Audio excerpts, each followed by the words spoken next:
अस्सलाम वालेकुम रहमतुल्लाहि व बरकातुहू। बेटे क्लास 9th के रिगार्डिंग लास्ट पे हमने टॉपिक कंप्लीट किया था जिम्नोस्पर्म्स। ठीक है, ये मैंने आज इसलिए पहना है हेडफोन क्योंकि some students are on call, वो फोन कॉल पे है तो इसलिए पहना है, वो भी सुन रहे हैं आपकी बात। चले बहरहाल, तो बेटे लास्ट बारी जो हमने टॉपिक कंप्लीट किया था 9th के रिगार्डिंग वो था बेटे जिम्नोस्पर्म्स। मेरा मतलब है, याद रखिए, यह है फॉर एग्जांपल प्लांट किंगडम। पूरे दुनिया के प्लांट जो है बेटे, हमने उनको इस प्लांट किंगडम में रखा है। तमाम दुनिया के प्लांट्स को हमने इस प्लांट किंगडम में रखा है। फिर छोटे प्लांट्स हमने अलग निकाले थे, उनको हम बोलते हैं क्रिप्टोगैमस। ये हमने सारा कंप्लीट किया था। क्रिप्टोगैमस के टाइप्स निकलते हैं, 3 टाइप्स निकलते हैं। ठीक है, थैलोफाइट्स, ब्रायोफाइट्स, टेरिडोफाइट्स। थैलोफाइट्स के भी 3 टाइप्स निकलते हैं, फंगाई, अलगे एंड लाइकन्स। इस तरह बेटे जो बड़े प्लांट्स हैं, हमने बड़े प्लांट्स को अलग निकाला था जिनका नाम है बेटे फेनिरोगैमस। ठीक है, एक तो है क्रिप्टोगैमस और बड़े प्लांट्स का नाम है फेनिरोगैमस। फेनिरोगैमस, ठीक है बेटे, हमने लास्ट बार ये कंप्लीट किया था। फेनिरोगैमस क्या होता है? इसी के साथ फेनिरोगैमस के 2 टाइप्स हैं। On the basis of formation of flower, flower बनाने के बेसिस पे कौन सा फेनिरोगैमस से बड़े प्लांट्स होते हैं फेनिरोगैमस। ऑलरेडी मैंने आपके साथ ये डिस्कस किया हुआ है। जितने भी दुनिया में बड़े प्लांट्स हैं हमने उनको अलग निकाला है, छोटे प्लांट्स को अलग निकाला है। बड़े प्लांट्स ही को हम बोलते हैं फेनिरोगैमस। और याद रखिए बेटे, जो बड़े प्लांट्स हैं इनके भी 2 टाइप्स हैं। किस बेसिस पे 2 टाइप्स है? On the basis of formation of flower. कौन सा बड़ा प्लांट फ्लावर नहीं बनाता है उसको हमने अलग निकाला, और कौन सा बड़ा प्लांट फ्लावर बनाता है उसको हमने अलग निकाला है। बेटे याद रखिए, जो प्लांट बड़ा, अगर कोई प्लांट बड़ा है और फ्लावर नहीं बनाता है बेटे, उसको हमने नाम दिया था जिम्नोस्पर्म। क्या नाम दिया था? जिम्नोस्पर्म। GYMNOSPERM, gymnosperm. ये वो बड़े प्लांट्स होते हैं, ये वो हायर प्लांट्स होते हैं बेटे जो फ्लावर नहीं बनाते हैं मगर हायर होते हैं। ये वो प्लांट्स होते हैं जो सीड्स इनके नेकेड होते हैं, सीड तो इनमें होता है। इसलिए बेटे फेनिरोगैमस जो है ये वो बड़े प्लांट्स होते हैं जो सीड्स बनाते हैं। हाँ, इनके फिर 2 टाइप्स हैं, जिम्नोस्पर्म्स एंड एंजियोस्पर्म्स। इसका मतलब जिम्नोस्पर्म में भी सीड होगा और एंजियोस्पर्म में भी सीड होगा। क्यों होगा? क्योंकि बेटे दोनों का जो बाप है वो है फेनिरोगैमस। फेनिरोगैमस तो सीड बनाता है, फेनिरोगैमस तो हायर है, फेनिरोगैमस में वास्कुलर सिस्टम होता है। दोनों में वही कैरेक्टर होंगे जो बाप में है। क्लियर हुआ बेटे? चलिए, जो जिम्नोस्पर्म है इसमें फ्लावर नहीं बनता है, इसका जो फ्रूट भी नहीं बनता है, बट इसका जो सीड है वो बनता है। और सीड ओपन रहता है, नेकेड रहता है, नंगा रहता है, खुला रहता है। इसलिए हम इसको जिम्नोस्पर्म बोलते हैं। जिम्नोस का मतलब नेकेड, स्पर्म का मतलब सीड। इसका मतलब नेकेड सीड, नंगा सीड रहता है without formation of fruit. Clear हुआ? चलिए, आज का जो बेटे हमारा टॉपिक है वो है जो फेनिरोगैमस का दूसरा टाइप है, उसको हम बोलते हैं एंजियोस्पर्म। एंजियोस्पर्म, देखिए बेटे एंजियोस्पर्म क्या होता है। हालांकि हमें पता है एंजियोस्पर्म एक टाइप है, किसका है? फेनिरोगैमस का। सबसे पहले मैंने आपको बताया कि फेनिरोगैमस के इसलिए 2 टाइप्स हैं क्योंकि कौन सा फेनिरोगैमस फ्लावर बनाता है उसको हमने अलग निकाला, उन्हीं को हम एंजियोस्पर्म बोलते हैं। इसका मतलब है एंजियोस्पर्म ये वो बड़े प्लांट्स होते हैं। बड़ा इसलिए मैंने बोला बेटे क्योंकि इसका बाप बड़ा है, कैरेक्टर बाप से बेटे में आएगा। ये वो बड़े प्लांट्स होते हैं एंजियोस्पर्म जो फ्लावर बनाते हैं। इसका मतलब एक बात हमें बेटे क्लियर हो गई, वो ये एंजियोस्पर्म फ्लावर देने वाले प्लांट्स होते हैं। इसीलिए हम एंजियोस्पर्म्स को बोलते हैं फ्लावरिंग प्लांट्स। क्या बोलते हैं बेटे? Flowering plants. तो याद रखिए बेटे, फ्लावरिंग प्लांट्स हम एंजियोस्पर्म्स को बोलते हैं। हम आप बात करिए जो एंजियोस्पर्म्स हैं इनके कैरेक्टरिस्टिक फीचर्स के।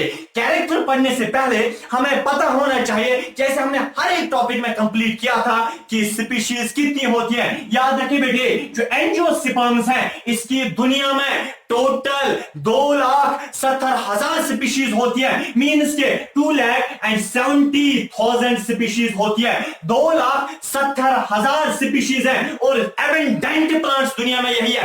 एबेंडेंट घंटे का मतलब पूरे दुनिया में जो आप प्लांट्स बड़े बड़े देखते हैं वो यही होते हैं। सर आपने परसों बताया था ना जिम्नोस्पर्म भी बड़े होते हैं, बेटे ये बहुत कम होते हैं, ये लिटिल क्वांटिटी में पाए जाते हैं। जब एंजियोस्पर्म जो है ये एबंडेंट क्वांटिटी में पाए जाते हैं। सर कहां पे पाए जाते हैं बेटे, याद रखना, चाहे रेगिस्तान हो वहां पे भी है, चाहे वेटलैंड हो वहां पे है, चाहे बेटे मैदान हो वहां पे भी है, चाहे बाली इलाका हो वहां पे भी है, चाहे बेटे ऊंचाई हो, नॉर्थ हो, ईस्ट हो, वेस्ट हो, समंदर हो वहां पे भी, सर्दी हो वहां पे भी, गर्मी हो वहां पे भी, बर्फ में भी बेटे, ये धूप में भी, हर सीजन में, हर एनवायरमेंट में पाए जाते हैं। दुनिया में एबंडेंट सबसे ज्यादा जो प्लांट्स पाए जाते हैं वो यही एंजियोस्पर्म्स है।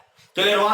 अब मैंने बेटे आपके सामने एक यहां पे बात रखी कि समंदर में भी ये पाए जाते हैं। क्या समंदर में भी होते हैं? बेटे बहुत सारी बुक्स आपको ये कहेंगी कि एंजियोस्पर्म समंदर में नहीं होते हैं, बट याद रखना मैं आपको दो एग्जांपल्स देता हूं बेटे। एक का नाम है ज़ोस्टीरा बेटे, एक का नाम है ज़ोस्टीरा, दूसरे का नाम है थैलासिया बेटे, ये दो प्लांट्स हैं, दो एंजियोस्पर्म के टाइप्स हैं। मेरा मतलब है ज़ोस्टीरा एक प्लांट है, थैलासिया एक प्लांट है। ये ऐसे दो दुनिया में प्लांट्स पाए जाते हैं जो एंजियोस्पर्म के टाइप हैं मगर समंदर में पाए जाते हैं। इसीलिए ये समंदर के अंदर भी पाए जाते हैं, चाहे धूप है, सर्दी है, गर्मी है, बर्फ है बेटे, पहाड़ी इलाका हो, और हर मौसम में, हर एनवायरमेंट में ये ग्रोथ करते हैं ये एंजियोस्पर्म। और बेटे समंदर के अंदर भी पाए जाते हैं। इनकी एग्जांपल है एंजियोस्पर्म्स की जो समंदर के अंदर पाए जाते हैं, वो एक ज़ोस्टीरा प्लांट है और थैलासिया प्लांट है, ये समंदर के अंदर भी पाए जाते हैं। अब हम बेटे आएंगे कि जो एंजियोस्पर्म्स प्लांट्स हैं इनको इधर के बेटे ये सीड देते हैं। हमें तो पता है क्योंकि बाप इनका क्या है, स्पोरोगैमस है, बाप इनका सीड देने वाला है, बेटा भी सीड देने वाला होगा। याद रखिए बेटे जो एंजियोस्पर्म प्लांट्स हैं ये फ्लावरिंग प्लांट्स हम इनको इसलिए बोलते हैं क्योंकि फ्लावर्स देते हैं। मेरा मतलब है हमने फेनिरोगैम्स को इसलिए दो टाइप्स निकाले थे ना, gymnosperms and angiosperm. Gymnosperm flower नहीं देते हैं, एंजियोस्पर्म फ्लावर देते हैं। याद रखिए बेटे ये जो एंजियोस्पर्म्स हैं अब हम इनके कैरेक्टरिस्टिक फीचर पे आएंगे। इधर देखिए बेटे सबसे पहले हम अब इनके कैरेक्टरिस्टिक फीचर्स देखेंगे, बट कैरेक्टरिस्टिक पढ़ने से पहले मैं आपको बेटे दो प्लांट्स का नाम लेना चाहता हूं यहां पे, इसीलिए क्योंकि उनमें से एक प्लांट पे क्वेश्चन जेकेसीटी 2002 में पूछा गया था। वो यह बेटे दो प्लांट्स का नाम मैं लेना चाहता हूं। एक का नाम है वुल्फिया, क्या नाम है? वुल्फिया। दूसरे का नाम है यूकैलिप्टस, यूकैलिप्टस।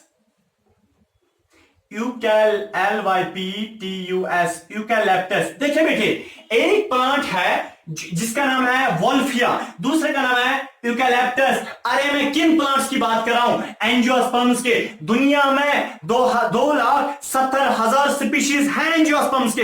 इसके तो बहुत सारे किस्म के प्लांट्स फिर होंगे ना बेटे। एंजियोस्पर्म के कुछ ऐसे प्लांट्स हैं, एक प्लांट का नाम है वोल्फिया, ये एंजियोस्पर्म का एक टाइप है, और दूसरे का नाम है यूकैलिप्टस, ये भी बेटे एंजियोस्पर्म का एक टाइप है। याद रखिए इनमें से यूकैलिप्टस पे 2002 में जेकेसीटी में एक बारी क्वेश्चन पूछा गया था। क्वेश्चन क्या था मैं आपको बेटे बताना चाहता हूं कि दुनिया में एंजियोस्पर्म्स का साइज ऐसा भी होता है वो छोटे होते हैं, और कुछ एंजियोस्पर्म्स ऐसे बहुत लंबे होते हैं, कुछ एंजियोस्पर्म्स ऐसे होते हैं जो मीडियम साइज का है। इसका मतलब जरूरी नहीं है कि बहुत लंबे होंगे। बड़े का मतलब सर इनका बाप जो बड़ा होता है, बड़े का मतलब है विजिबल होते हैं, थोड़ा सा इनका साइज होता है, इसका मतलब एंजियोस्पर्म्स का डिफरेंट साइज होता है। और बेटे दुनिया में वोल्फिया है, वोल्फिया एंजियोस्पर्म का एक टाइप है। इसकी जो हाइट होती है बेटे, इसकी जो हाइट होती है वो होती है 0.1 सेंटीमीटर हाइट होती है बेटे इसकी। इसका मतलब है दुनिया का सबसे छोटा एंजियोस्पर्म जो है वो है वोल्फिया। दुनिया का सबसे छोटा एंजियोस्पर्मिक प्लांट जो है वो है वोल्फिया। दुनिया का सबसे छोटा वो वाला प्लांट जो एंजियोस्पर्म ग्रुप में आता है वो है वोल्फिया, जिसका साइज होता है 0.1 सेंटीमीटर इन हाइट। और बेटे याद रखना दूसरा एंजियोस्पर्म प्लांट जो सबसे लंबा, जो सबसे बड़ा होता है, जो सबसे हाइट में ज्यादा पाया जाता है, वहां यूकैलिप्टस, इसकी हाइट 114 मीटर हाइट होती है बेटे इसकी। इसका मतलब है दुनिया का सबसे छोटा एंजियोस्पर्म है वोल्फिया, और दुनिया का सबसे बड़ा एंजियोस्पर्म, लंबा एंजियोस्पर्म है वह है यूकैलिप्टस, यूकैलिप्टस। और याद रखिए बेटे, यूकैलिप्टस ही दुनिया का सबसे लंबा प्लांट भी है। क्लियर हुआ? चलिए आगे जाते हैं। अब है बेटे इनके कैरेक्टरिस्टिक फीचर्स। देखिए एंजियोस्पर्म के कैरेक्टरिस्टिक फीचर्स क्या है? देखिए बेटे कैरेक्टरिस्टिक फीचर नंबर 1, अरे कैरेक्टर वही होगा जो बाप का होगा। मैंने 1,00,000 बारी आपको बताया है कि जो बाप की कैरेक्टर है वही बेटे में भी होते हैं। याद रखिए, फिर बेटे में कुछ अपने अलग कैरेक्टर भी होते हैं। सबसे पहला कैरेक्टर जो एंजियोस्पर्म में होता है वो इसके बाप से कैरेक्टर आएंगे ना। बाप क्या है? बाप तो हाइट में लंबा होता है, इसका मतलब बाप तो बड़ा प्लांट होता है, बेटा भी बड़ा होगा। इसका मतलब क्या है बेटे? यानी कि लार्ज साइज्ड प्लांट्स होते हैं। एंजियोस्पर्म क्या होते हैं? लार्ज साइज्ड प्लांट्स होते हैं। दूसरा कैरेक्टर क्या है एंजियोस्पर्म का? वो भी इसके बाप से वो कैरेक्टर आया है कि एंजियोस्पर्म जो है बेटे ये क्या है? ये सीड प्रोड्यूसिंग होते हैं। क्यों? क्योंकि बाप सीड बनाने वाला है तो बेटा भी क्या होगा? सीड बनाने वाला। तो सीड प्रोड्यूसिंग होते हैं बेटे। क्लियर हुआ? चलिए तीसरा कैरेक्टर जो बाप का है अब एंजियोस्पर्म में भी आएगा, क्योंकि एंजियोस्पर्म बेटा है। वो यह है बाप में कैरेक्टर है वास्कुलर सिस्टम प्रेजेंट होता है। वास्कुलर सिस्टम का मतलब जाइलम एंड फ्लोएम पाया जाता है। इसका मतलब है वास्कुलर सिस्टम एंजियोस्पर्म्स में प्रेजेंट होता है। और बेटे जो फेनिरोगैमस है ये इनका एक टाइप है एंजियोस्पर्म, पता है ना। और फेनिरोगैमस का एक बेटे ये कैरेक्टरिस्टिक फीचर होता है कि बॉडी डिफरेंशिएटेड होती है। मेरा मतलब है कि जो फेनिरोगैमस है इसमें रूट्स अलग, रूट्स अलग, स्टेम अलग, लीव्स अलग होते हैं। तो बेटे में भी होंगे ना वही कैरेक्टर जो बाप में है, तो बेटे में भी कैरेक्टर होंगे, ये डिफरेंशिएटेड होगा। इसमें भी रूट्स अलग होंगे, इसमें भी स्टेम अलग होगा, इसमें भी लीव्स अलग होंगे। तो बेटे में भी क्या होंगे? यानी कि बॉडी डिफरेंशिएटेड होगी, बॉडी डिफरेंशिएटेड होगी, बॉडी क्या होगी? डिफरेंशिएटेड। तो ये एंजियोस्पर्म में मैंने वो वाले कैरेक्टर लिखे जो इसके बाप से आए हैं। सर अब हमें बताइए इसको अपना कैरेक्टर कौन सा है? बेटे इसको अपना कैरेक्टर है कि ये फ्लावर बियरिंग होता है। फ्लावर बियरिंग का मतलब है ये फ्लावर देने वाला होता है, फ्लावर देने वाला। क्योंकि हमें पता है कि जिम्नोस्पर्म में फ्लावर नहीं होता है, एंजियोस्पर्म में फ्लावर होता है। इसका मतलब एंजियोस्पर्म जो है वो फ्लावर बियरिंग होता है। और नेक्स्ट बेटे एंजियोस्पर्म में क्या वहां पे फ्रूट नहीं बनता था, और जिम्नोस्पर्म में फ्रूट नहीं बनता था और एंजियोस्पर्म में फ्रूट बनेगा। इसका मतलब एंजियोस्पर्म का एक और कैरेक्टर फीचर यह है कि इनमें फ्रूट बनता है। याद रखिए बेटे, जब भी आप किसी प्लांट को देखोगे, आपका टीचर आपसे बोल रहा है कि ये प्लांट कौन सा है, तो जल्दी बेटे इन कैरेक्टर्स को देखिए, ये इसमें कौन सा कैरेक्टर पाया जाता है। अगर किसी प्लांट में ये कैरेक्टर पाए जाते हैं, उसमें फ्लावर भी है, वो लंबा भी है, वास्कुलर सिस्टम भी है, फ्रूट बनाने वाला भी है, सीड फ्रूट के अंदर है, तब आंखें बंद करके बोला कि दाऊद साहब ने हमें बताया है कि वो एंजियोस्पर्म्स होते हैं। बेटे याद रखना, एंजियोस्पर्म्स वो प्लांट्स होते हैं जिनमें सीड भी पाया जाता है, जिनमें फ्रूट भी होता है, और सीड फ्रूट के अंदर पाया जाता है, और फ्लावर भी होता है। इसका मतलब है बेटे इनमें क्या होता है? फ्रूट भी होता है, ठीक है ना। फ्रूट भी होता है, इनसाइड क्या होता है बेटे? सीड्स होते हैं। फ्रूट भी होता है, इनसाइड क्या होता है? इनसाइड उसके बेटे सीड्स होते हैं। इतना ही नहीं बेटे, आपको पता है इसमें पॉलिनेशन भी होती है। अब मैंने आपको बताया था फेनिरोगैम्स में पॉलिनेशन होती है, तो जिम्नोस्पर्म में भी पॉलिनेशन थी, एंजियोस्पर्म में भी पॉलिनेशन थी। जिम्नोस्पर्म में पॉलिनेशन कौन करता था? मींस कि मेल सेक्सल फीमेल सेक्सल के पास कौन लेता था? वो बेटे हवा था, एनिमोफिली होता था। याद रखिए एंजियोस्पर्म वो प्लांट्स हैं, फॉर एग्जांपल बेटे यह एंजियोस्पर्म प्लांट का फ्लावर, इसमें फीमेल पार्ट भी होता है, फीमेल सेक्सल, और मेल सेक्सल भी होती है। मेल सेक्सल फीमेल सेक्सल के अंदर आती है, कौन लाने वाला होता है? मेल सेक्सल को फीमेल सेक्सल के पास कौन ले जाने वाला होता है? बेटे वो होता है इंसेक्ट्स होते हैं, इंसेक्ट्स लाने वाले होते हैं। ये मीन्स के एंजियोस्पर्म प्लांट्स के ऊपर जब भी कोई कीड़ा बैठता है, वहां पे बेटे कीड़ा मेल सेक्सल उठाता है, फीमेल सेक्सल के अंदर डालता है। इसका मतलब जब भी मेल सेक्सल उठती है, फीमेल सेक्सल के पास बैठती है, इस चीज को हम बोलते हैं पॉलिनेशन। तो किसने पॉलिनेशन की? एंजियोस्पर्म से। पॉलिनेशन करता कौन है? याद रखिए बेटे इंसेक्ट्स करते हैं। जब इंसेक्ट्स पॉलिनेशन करते हैं, क्लास 10th में इंशाल्लाह आप पढ़ेंगे, इंसेक्ट्स जब पॉलिनेशन करते हैं, ऐसी पॉलिनेशन को हम बोलते हैं एंटोमोफिली। क्या बोलते हैं? EN टी ए एंटोमोफिली, ठीक है बेटे। तो बेटे ये मैंने आपको कुछ कैरेक्टर बताए। हाँ, एक और बात सुनिए, जो एंजियोस्पर्म्स होते हैं ये फ्रूट बनाने वाले होते हैं। सर अस्तहज आल समझ, आप क्या दलीलें सुनाते हैं हमें। याद रखिए बेटे, जो एंजियोस्पर्म प्लांट्स होते हैं इनमें फ्लावर भी होता है ना। फॉर एग्जाम्पल बेटे, यह हमारे पास एंजियोस्पर्म प्लांट, इसने क्या बनाया, फ्लावर। ये जो फ्लावर है बेटे, इसमें ओवरी होती है। क्या होती है, ओवरी होती है। वो ओवरी जो है वो कन्वर्ट हो जाएगी किस में, फ्रूट में कन्वर्ट हो जाएगी। किस में, फ्रूट में। और फ्रूट के अंदर सीड्स आएंगे। इसका मतलब है एंजियोस्पर्म प्लांट्स वो प्लांट्स होते हैं, याद रखना, एंजियोस्पर्म प्लांट्स वो प्लांट्स होते हैं जिनमें पहले फ्लावर होता था और फ्लावर कन्वर्ट हो जाता है फ्रूट में और फ्रूट के अंदर सीड्स पाए जाते हैं। इसका मतलब है एंजियोस्पर्म प्लांट्स ये वो प्लांट्स होते हैं जिनके जो फ्रूट बनाने वाले होते हैं और फ्रूट के अंदर सीड्स पाए जाते हैं। इसीलिए एंजियोस्पर्म्स का नाम ही है एंजियोस्पर्म्स। एंजियो ग्रीक वर्ड है। एंजियो का मतलब होता है बेटे वेसल। वेसल का मतलब, एंजियो का मतलब वेसल। वेसल का मतलब आपने दाऊद सर समझ, एंजियो का मतलब समझाए ना, मैंने बोला ना वेसल, नहीं आया समझ। एंजियो का मतलब होता है क्लोज्ड। क्या होता है, क्लोज। चाहे आप वेसल बोलेंगे या क्लोज बोलेंगे।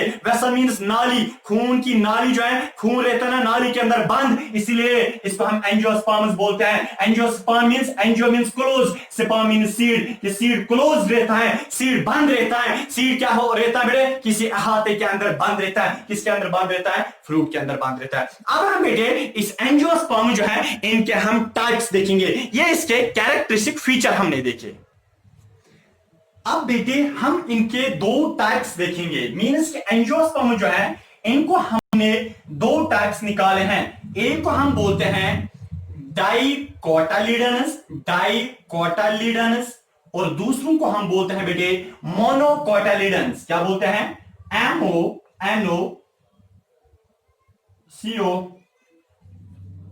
MONOCOTYLEDONS, मोनोकोटालिडन्स। तो बेटे एंजियोस्पर्म प्लांट जो है, जो भी प्लांट्स आपके सामने हैं वो सारे के सारे एंजियोस्पर्म्स हैं। और एंजियोस्पर्म्स के दो टाइप्स हैं, डाइकोटालिडन्स और मोनोकोटालिडन्स। डाइकोटालिडन्स ही का दूसरा नाम है डाइकॉट्स, ठीक है ना। और मोनोकोटालिडन्स का दूसरा नाम है मोनोकॉट्स, ठीक है ना बेटे। चले इधर देखिए, अब हम देखेंगे यहां पे कि डाइकोटालिडन प्लांट और मोनोकोटालिडन प्लांट कौन से प्लांट होते हैं। देखिए बेटे, आपको पता है ये जो सीड, चलिए देखिए, ये जो एक सीड आप लाओ, किसी भी प्लांट जो सीड देता है मींस कि वो क्या होगा, फेन्यूरोगैमस, क्योंकि सीड देने वाला कोई नहीं होता है विदाउट फेन्यूरोगैमस, ठीक है। तो आपको लाने हैं प्लांट्स और जो सीड देता है वो सीड निकालो बाहर। बेटे अगर उस सीड को, इधर देखिए, अगर उस सीड को ऊपर से कवरिंग आप उठाओ सीड की, अगर उस सीड के फिर दो हिस्से हो जाते हैं, जैसे मटर दो हिस्से हो जाते हैं ना, कवरिंग मटर का जो सीड होता है, ठीक है ना, मटर प्लांट लाओ, फिर वो ऊपर पील फाड़ दो, कवरिंग फाड़ दो, अंदर मटर होता है ऐसे गोल, मटर की भी कवरिंग उठाओ, फिर अंदर इसके दो हिस्से हो जाते हैं। एक हिस्से को हम क्या बोलते हैं, कोटालिडन, दूसरे को भी हम क्या बोलते हैं, कोटालिडन, ठीक है। तो ऐसे प्लांट्स, जिन प्लांट्स के सीड्स को दो हिस्से हो जाते हैं उनको हम डाइकोटालिडन प्लांट बोलते हैं। और बेटे मोनोकॉट प्लांट्स ऐसे प्लांट्स होते हैं जिन प्लांट्स के सीड्स को कोई हिस्सा नहीं होता, एक ही हिस्सा रहता है, ठीक है ना। क्या रहता है, एक ही हिस्सा रहता है, ठीक है। जैसे राइस, राइस क्या है बेटे, राइस के दो हिस्से हो जाते हैं, सीड क्या नहीं, एक ही हिस्सा रहता है, तो मोनोकॉट है। जैसे मटर, मटर क्या है, वो डाइकॉट है। अब हम बेटे यहां पे डाइकोटालिडन की एग्जांपल देखेंगे। टोटल में बेटे दुनिया में 2,20,000 मीन्स के 2,20,000 स्पीशीज हैं डाइकॉट्स की, ठीक है ना। ज्यादातर दुनिया में डाइकॉट्स ही हैं, 2 लाख। मैंने आपको बताया एंजियोस्पर्म्स के टोटल में कितनी स्पीशीज है, 2,70,000, 2,70,000। उनमें से खाली डाइकॉट्स ही 2,20,000 हैं और मोनोकॉट्स कितने होंगे, 50,000 टोटल में, 50,000 स्पीशीज होती है मोनोकॉट्स की। चले बेटे हम अब इनकी एग्जांपल देखेंगे डाइकॉट प्लांट्स की। तो इनके सीड्स को क्या होते हैं, दो हिस्से हो जाते हैं। एक प्लांट है, हम अब डाइकॉट प्लांट्स की एग्जांपल लेंगे। एक प्लांट है जिसका नाम है पाइसम सटाइवम, ठीक है ना। क्या है, Pisum sativum, PISUM, Pisum SATIVUM, sativum. Pisum sativum में एक प्लांट होता है। एक दूसरा है, उसका नाम है ब्रेसिका कैम्पेस्ट्रिस। ब्रेसिका कैम्पेस्ट्रिस, ठीक है ना बेटे, ब्रेसिका कैम्पेस्ट्रिस। तो एक प्लांट है जिसका नाम है पाइसम सटाइवम, दूसरे का नाम है ब्रेसिका कैम्पेस्ट्रिस। चलिए सर, ये नाम किनके हैं बेटे? ये नाम है प्लांट्स के। सर आपने तफरी का हमें उठाया, क्या आप बता रहे हैं ये पाइसम सटाइवम, कुछ ब्रेसिका पेस्ट्रिसा, ये आप क्या बता रहे हैं बेटे? याद रखिए, जैसे आपको घर में बोला जाता है, अगर आप लड़की हो तो आपको बोला जाता है घर में बेटी, आपके पापा आपको बुलाते हैं बेटी, बट डॉक्यूमेंट्स पे आपका नाम बेटी नहीं होता है, बल्कि वहां पे कुछ और नाम होता है। अगर मैं यहाँ पे नाम लूं तो बड़ा मसला हो जाएगा, इसलिए डॉक्यूमेंट्स पे आपका नाम बड़ा कुछ और होता है। इसी तरह बेटे पाइसम सटाइवम ये असल में डॉक्यूमेंट्स वाला नाम है। इसका कॉमन नाम जो है, जो इसको घर में बोलते हैं, जो इसका सिंपल नाम है वो है PEAP, मटर, ठीक है ना सर। ब्रेसिका कैम्पेस्ट्रिस ये असल में डॉक्यूमेंट वाला नाम है, ये असल में साइंटिफिक नाम है, ये असल में बॉटनिकल नाम है, इसका असल में सिंपल नाम है मस्टर्ड, ठीक है ना बेटे। सर आपने तो तफरी का क्यों उठाया था? पहले ही बोलना था ना मस्टर्ड बेटे, इसीलिए मैंने बोला, क्योंकि ये याद रखना जरूरी है। बॉटनिकल नेम का मतलब जब हम प्लांट्स को साइंटिफिक नेम देते हैं, कोई डॉक्यूमेंट वाला नाम देते हैं, ऐसे नाम को हम साइंटिफिक नेम बोलते हैं। और मस्टर्ड का साइंटिफिक नाम है ब्रेसिका कैम्पेस्ट्रिस और मटर का साइंटिफिक नाम है पाइसम सटाइवम। इसका मतलब है जो मस्टर्ड है उसके सीड्स को भी दो हिस्से हो जाते हैं, इसका मतलब है पाइसम सटाइवम के भी क्या होते हैं बेटे? दो हिस्से हो जाते हैं सीड के। हाँ चले बेटे, अब हम मोनोकॉट्स की एग्जांपल देखेंगे। मोनोकॉट्स की एग्जांपल है बेटे बनाना, ठीक है ना, बनाना खाया है, बनाना बेटे वो मोनोकॉट है। चले बैम्बू देखा है, बैम्बू वो है मोनोकॉट। चले बेटे बैम्बू है, बनाना है, शुगर कैन देखा है, शुगर कैन मोनोकॉट है। सर एक और एग्जांपल बताइए, राइस बेटे देखा है, राइस मोनोकॉट है। इसी के साथ बेटे आज हमारा ये प्लांट किंगडम कंप्लीट होता है। इंशाल्लाह हम नेक्स्ट वीडियो में, अगर जिंदगी किस्मत में होगी, तब हम एनिमल किंगडम पे बात करेंगे। दीजिए इजाजत, अल्लाह हाफिज, अस्सलाम वालेकुम।